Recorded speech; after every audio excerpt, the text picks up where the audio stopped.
छोटे से गांव में जहां खेत और हरियाली दूर दूर तक फैली हुई थी, रामू नाम का एक किसान अपनी पत्नी सीता, बूढ़ी माँ पार्वती देवी, बेटे मोहन और बेटी पिंकी के साथ रहता था।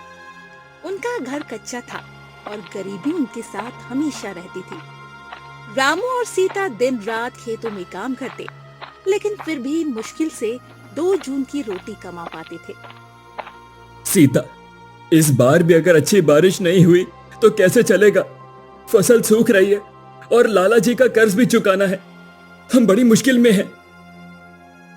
चिंता ना करो जी, भगवान सब ठीक कर देंगे। बस थोड़ा और इंतजार कर लो, हमें उन पर भरोसा रखना चाहिए। बेटा चिंता मत करो, बारिश जरूर आएगी। मैंने अपने जीवन में ऐसी कई गर्मियां देखी हैं और हर बार प्रकृति ने साथ दिया है।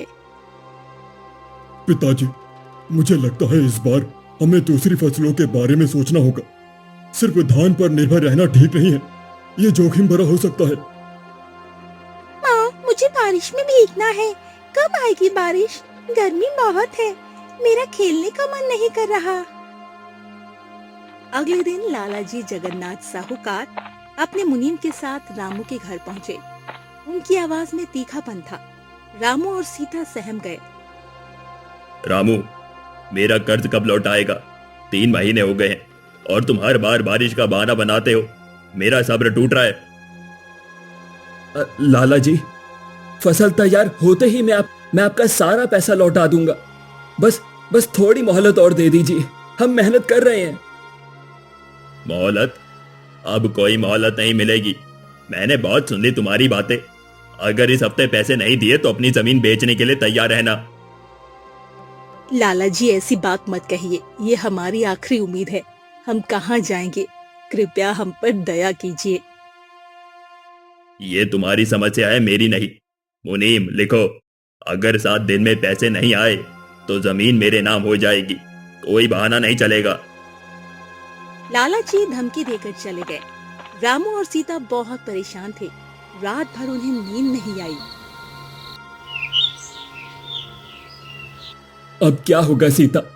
अगर फसल भी बर्बाद हो गई तो हम जमीन भी खो देंगे। हम सड़क पर आ जाएंगे।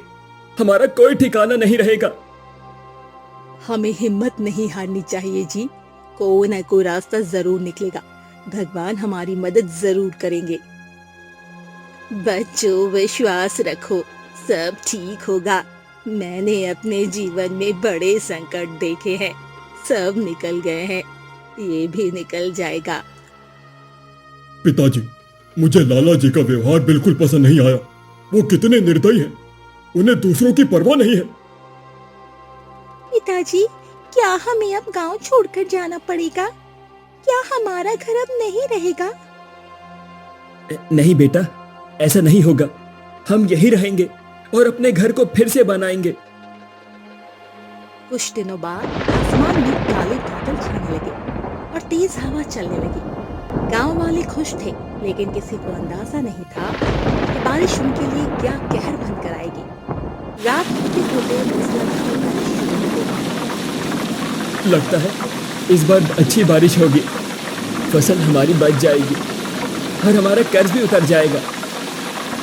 भगवान करे ऐसा ही हो। बस ये बारिश ज्यादा ना हो जाए, वरना सब कुछ बह जाएगा।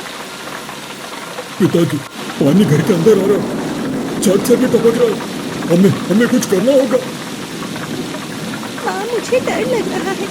बिजली कड़क रही है और बहुत तेज हवा चल रही है। घबराओ मत बच्चों, मैं हूं ना। सीता, तुम दादी को संभालो और उन्हें सुरक्षित रखो। माँ, आप ठीक है? पानी बहुत तेज है और हमें बाहर निकलना पड़ सकता है। बेटा, ये बारिश तो तूफान जैसी है। मैंने ऐसी बारिश पहले कभी नहीं देखी। बहुत डरावनी है बेटा। बारिश थमने का नाम नहीं ले रहा था। आधी रात होते होते उनके कच्चे घर की एक दीवार धड़ाम से गिर गई। रामू और सीता घबरा गए। घर में पानी भर चुका था। हे भगवान, अब क्या करें? घर तो पूरी तरह से ढह जाएगा। हम कहाँ जाएंगे? हमें किसी सुरक्षित जगह जाना होगा, वरना हम सब पानी में बह जाएंगे। हमें तुरंत यहाँ से निकलना होगा। बेटा, मेरा सहारा बनो, मैं चल नहीं पा रही हूँ। मेरा शरीर साथ ही नहीं दे रहा है। पिताजी, हमें सरपंच के घर जाना चाहिए। उनका घर पक्का है और शायद वहाँ सुरक्षित रहेंगे। भारी बारिश और तेज हवा के बीच रामू, सीता, दादी जैसे तैसे घुसे। पानी घुटनों तक आ गया और कुछ भी कर नहीं। दादी बहुत कमजोर थी और रामू ने उन्हें अपनी पीठ पर उठा लिया। माँ, थोड़ा और हिम्मत रखो, हम बस पहुंच जाएंगे। बस थोड़ी दूर और है। बेटा, मेरा शरीर साथ नहीं दे रहा है। मुझे यहीं छोड़ दो, मैं अब और नहीं चल पाऊंगी। नहीं माँ, हम आपको छोड़कर कहीं नहीं जाएंगे। हम सब साथ रहेंगे और इस मुसीबत का सामना करेंगे। दादी, मैं आपको सहारा दूंगा। पिंकी, मेरा हाथ कसकर पकड़ो ताकि तुम सुरक्षित रहो। ये जैसे तैसे सरपंच के घर की ओर बढ़े। रास्ते में रामू के पड़ोसी शंकर ने उन्हें देखा, जो खुद अपने कच्चे घर को बचाने की कोशिश में लगा था। रामू, कहाँ जा रहे हो इस तूफान में? इधर आओ, मेरे घर आ जाओ। शंकर भाई, हमारा घर गिर गया है। हम सरपंच के घर जा रहे हैं, लेकिन वहां तक पहुंचना मुश्किल है। अरे रामू, मेरे घर आ जाओ। मेरा घर पक्का है और अभी तक सुरक्षित भी है। हम सब मिलकर इस मुसीबत का सामना करेंगे, चिंता मत करो। रामू और उसका परिवार शंकर के घर गया। शंकर और उसके परिवार ने उन्हें सहारा दिया, उन्हें सूखे कपड़े दिए, थोड़ा खाना खिलाया। रात भर सब लोग डरे हुए थे, लेकिन एक दूसरे का साथ पाकर उन्हें हिम्मत मिल रही थी। सुबह होते होते बारिश थोड़ी धीमी हुई, लेकिन बाढ़ का पानी अब भी भरा हुआ था। रामू, मुझे बहुत अफसोस है तुम्हारा घर देखकर, लेकिन तुम सब सुरक्षित हो, ये सबसे अच्छी बात है और हमें इसी की खुशी है। शंकर, तुमने बहुत अच्छा काम किया है। तुम्हारी मदद सराहनीय है। हाँ सरपंच जी, शंकर भाई ने हमारी जान बचाई। उनके बिना हम शायद नहीं बच पाते। हम सब एक ही गांव के हैं रामू। मुसीबत में एक दूसरे का साथ देना हमारा फर्ज है। यही तो मानवता है। गांव के और भी कई घरों को नुकसान हुआ था। कुछ घर पानी में पूरी तरह से डूब गए थे। सरपंच ने तुरंत गांव वालों की मदद के लिए हाथ बढ़ाया। उन्होंने गांव के स्कूल को अस्थायी आश्रय स्थल बनाने और बचे हुए खाने पीने का इंतजाम करने की व्यवस्था की। घबराओ मत गांव वालों, हम सब मिलकर इस मुसीबत से बाहर निकलेंगे। मैं सरकार से मदद का भी अनुरोध करूंगा। हमें जल्द ही राहत मिलेगी। सरपंच जी, हमारा सब कुछ बह गया है। हमारे खेत, हमारे पशु, अब क्या करें? हमारा तो सब कुछ खत्म हो गया। अरे, हमारी फसलें भी बर्बाद हो गई। हम अगले साल क्या खाएंगे? हिम्मत रखो, हम एक दूसरे की मदद करेंगे। रामू, तुम्हें अपने घर के पुनर्निर्माण में गांव वाले मदद करेंगे। हम सब तुम्हारे साथ हैं। रामू और उसका परिवार कई दिनों तक शंकर के घर में रहा। इस दौरान मोहन ने अपनी समझदारी और नेतृत्व क्षमता का परिचय दिया। उसने देखा गांव में कई बच्चे भूख से परेशान थे, क्योंकि बाढ़ के कारण खाने का सामान कम पड़ रहा था। सरपंच जी, हमें बच्चों के लिए कुछ करना होगा। वो भूखे हैं और कमजोर पड़ रहे हैं। उनकी हालत बिगड़ती जा रही है। बेटा, हम कोशिश कर रहे हैं। सरकारी मदद आने में समय लग रहा है और हमारे पास ज्यादा कुछ है भी नहीं। क्या हम कुछ जंगली फल और कंदमूल इकट्ठा नहीं कर सकते? मैंने जंगल में कुछ जगहों पर देखा था जो बाढ़ के पानी से ऊपर थे और सुरक्षित भी थे। मोहन, तुम सही कह रहे हो। ये तो मैंने सोचा ही नहीं। ये एक बेहतरीन विचार है। मोहन ने कुछ बड़े लड़कों और कुछ युवाओं के साथ मिलकर जंगल के ऊंचे इलाकों से खाने योग्य फल और कंदमूल इकट्ठा किया। इससे कई बच्चों और बूढ़ों की भूख मिटाई जा सके। उसकी इस पहल की गांव में खूब तारीफ भी हुई। मोहन, तुमने तो हमारी बहुत मदद की है। तुम वाकई में समझदार हो और गांव के लिए एक मिसाल हो। बस बस, मैंने वही किया जो जरूरी था। हमें एक दूसरे की मदद करनी होगी ताकि सब सुरक्षित रह सके। एक दिन मोहन ने देखा गांव के किनारे पे रहने वाला बूढ़ा और अकेला बाबूलाल काका का घर भी पूरी तरह से डूब गया था। बाबूलाल काका अपनी पुरानी झोपड़ी में अकेले रहते थे और वो बाहर नहीं निकल पा रहे थे। पानी तेजी से बढ़ रहा था। सरपंच जी, बाबूलाल काका का घर डूब रहा है। हमें उन्हें बचाना होगा।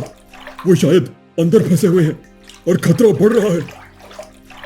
हे भगवान, मैं भूल ही गया था। पानी इतना तेज है कि वहां तक पहुंचना भी मुश्किल होगा। कोई रास्ता नहीं दिख रहा।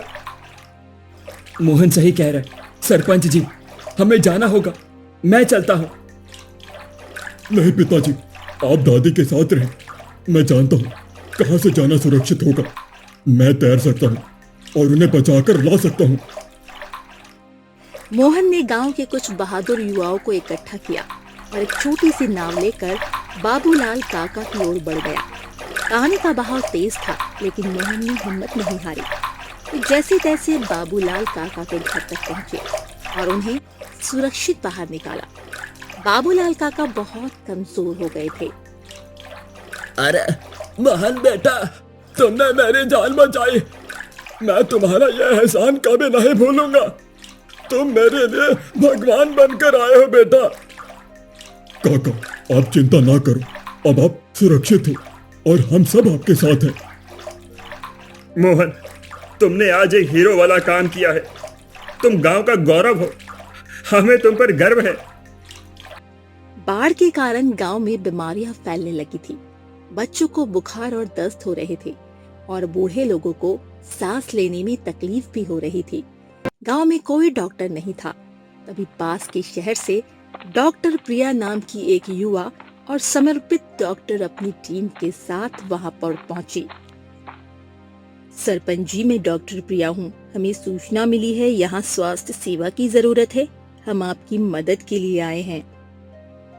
डॉक्टर साहिबा, आप भगवान की तरह आए हैं।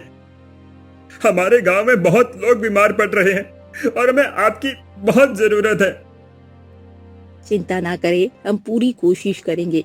हमें एक साफ जगह चाहिए जहां हम अस्थायी क्लिनिक बना सके और इलाज शुरू कर सके। डॉक्टर प्रिया ने गांव के स्कूल में एक अस्थायी क्लिनिक स्थापित किया। उन्होंने तुरंत बीमारों का इलाज शुरू किया। दवाई कम थी, लेकिन डॉक्टर प्रिया ने अपने ज्ञान और अनुभव से कई लोगों की जान बचाई।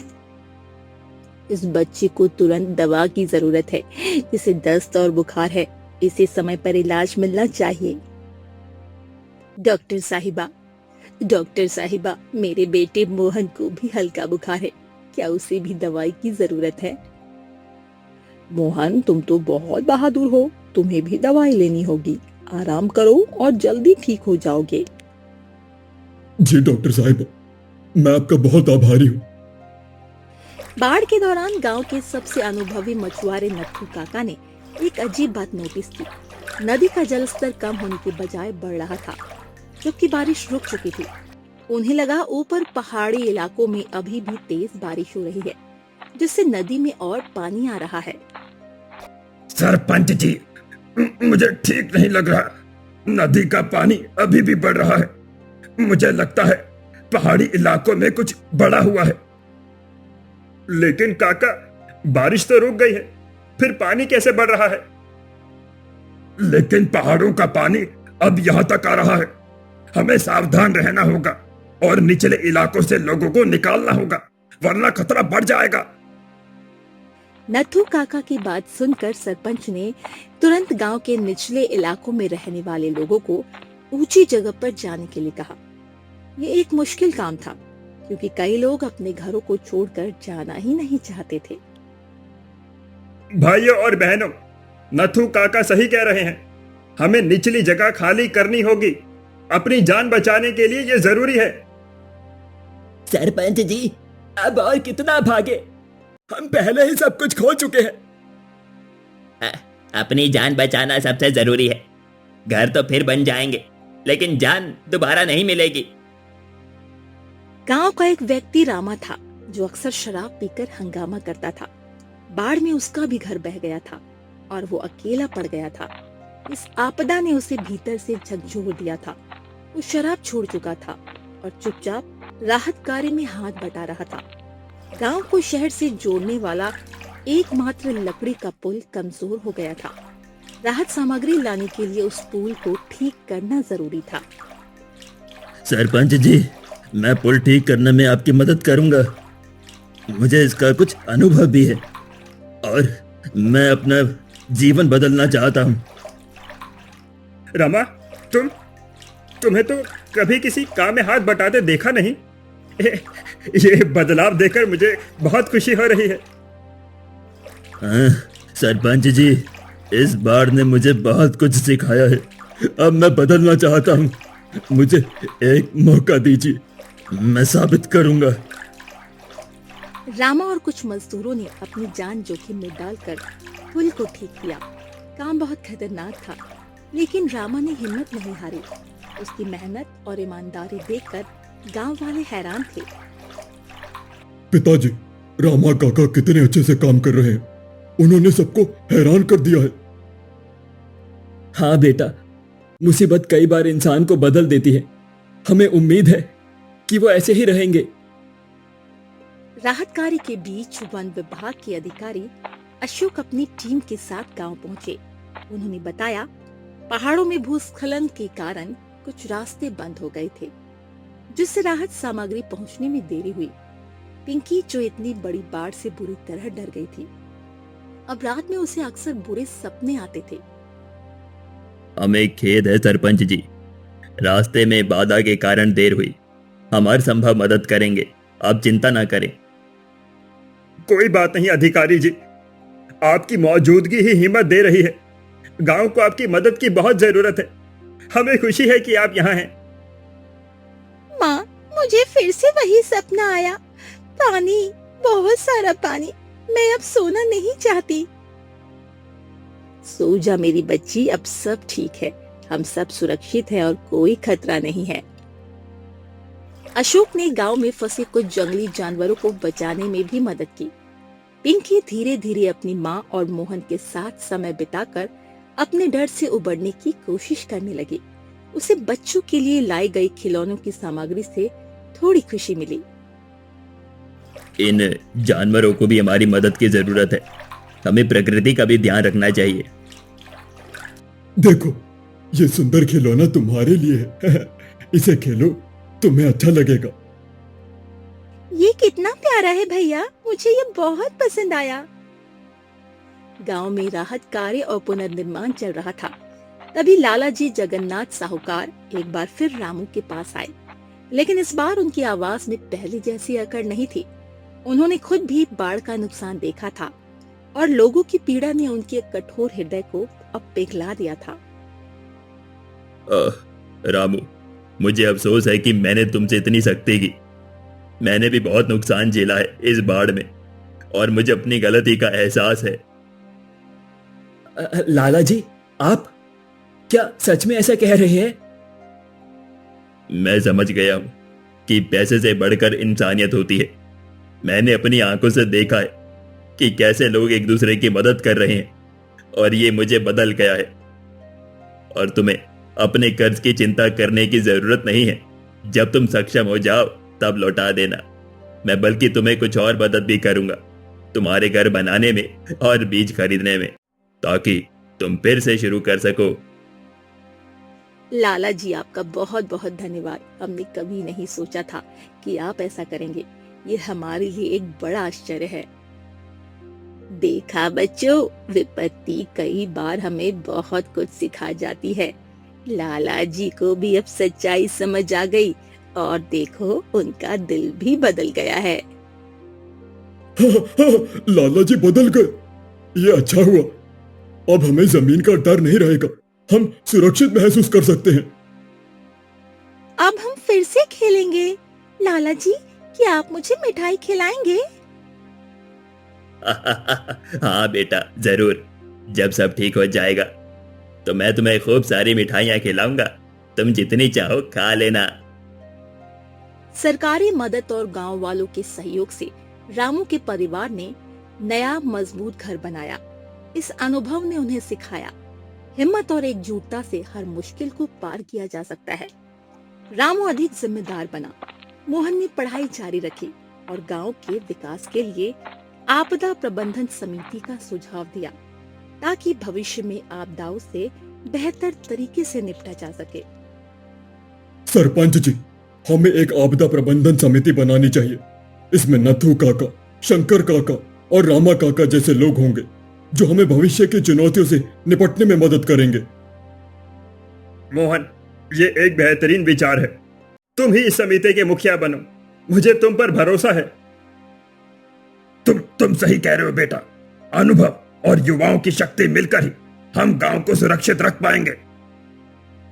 मैं पूरी ईमानदारी से काम करूंगा। मैंने अपनी गलतियों से सीखा है। एक बेहतर इंसान बनना चाहता हूं। डॉक्टर प्रिया ने गांव में स्थायी स्वास्थ्य केंद्र स्थापित किया। अशोक अधिकारी ने बाढ़ से बचाव के लिए ऊंचे बांध और बेहतर जल निकासी की योजना बनाई। एक नया सामुदायिक भवन बना, जहां आपात स्थिति में शरण ली जा सकती थी। गांव का माहौल सौहार्दपूर्ण हो गया। लोग एक दूसरे पर भरोसा करने लगे और छोटे झगड़ों से बचने लगे। सीता, देखो, हमने इसे कर दिखाया। ये अब पहले से भी ज्यादा मजबूत है और हमें इस पर गर्व है। हाँ जी, ये सब हमारे अपनों के साथ और भगवान की कृपा से हुआ है। हमने मिलकर इसे संभव बनाया। पिताजी, अब हमारी फसलें भी अच्छी होंगी। मैंने सीखा है कि कैसे नई तकनीक का इस्तेमाल करना है, जिससे उत्पादन बढ़ेगा। अब मैं अपने नए घर में खेलूंगी और अब मुझे बारिश से डर भी नहीं लगेगा। रामू, तुमने हिम्मत नहीं हारी। तुम्हारे परिवार ने पूरे गांव को प्रेरणा दी है। मोहन ने भी बहुत अच्छा काम किया है। वो गांव का भविष्य है। सरपंच जी, ये हम सबकी एकजुटता का नतीजा है। हमने मिलकर ये साबित किया कि कोई भी मुश्किल हमें तोड़ नहीं सकती। गांव में शांति और समृद्धि लौट आई। रामू ने मेहनत से अच्छी फसल उगाई। लाला जी का कर्ज चुकाया। लाला जी ने कम ब्याज पर कर्ज देना शुरू किया। बारिश के कहर की यादें गांव वालों को एकजुट और आत्मनिर्भर रहने की प्रेरणा देती रही। गांव अब मजबूत और भविष्य की चुनौतियों के लिए तैयार था।